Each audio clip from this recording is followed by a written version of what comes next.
Welcome back to Saturday's Sports Special.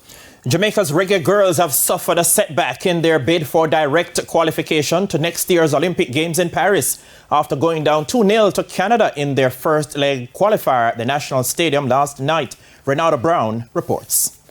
The Reggae Girlz will have it all to do on Tuesday night against Canada at the BMO Field after losing 2-0 in the first leg of their Olympic qualifier tie at the National Stadium on Friday night. The Lorne Donalds-coached team enjoyed the better of exchanges for the first 15 minutes, but found themselves behind when Nichelle Prince headed home the opener for the Canadians in the 18th minute with their first attempt of the game.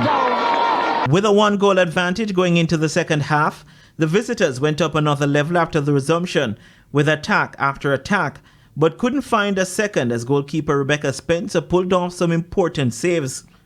The Canadians would eventually find a second when Adriana Leon scored in stoppage time. Really simplicity of the game is, we had a couple chances, we didn't make it, we didn't finish.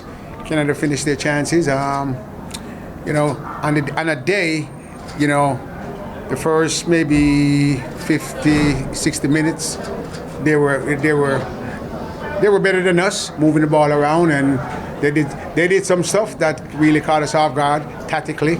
We made the adjustment, and but chasing a 1-goal lead, a lot of times you tend to give up another one, and exactly that's what happened. Donaldson added that there were positive signs going forward. The first maybe 10 minutes, we had our 10-15 minutes, we had two that we should have done something better with. Canada had one and they finished it. So, right there it could be a big difference. But chasing the game is very, very difficult at times when you play good teams. Canada is the defending champion. I think we forget that. So chasing it, giving Canada scoring a goal and we chasing them is going to be a very difficult task. So we can't afford to have that. It would have been maybe the same if we scored first. But games like this, usually you score first, you will get a result. Meanwhile, Canada's coach Beverly Priestman says a particular change from the World Cup was a big part in the Canadians taking a 2-0 lead.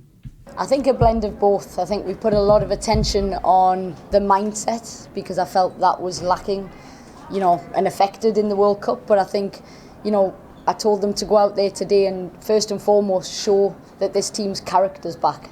The football will take care of itself. We've been working hard on the pitch in that domain, but I felt the most important thing to come to a Jamaica home crowd with a team that's been riding a high is our character had to shine through, and I'm over the moon because I feel like it did. We started a little bit tentative, but I think as the game went on, and I thought we looked good. The return fixture is set for Tuesday at the BMO Field in Toronto.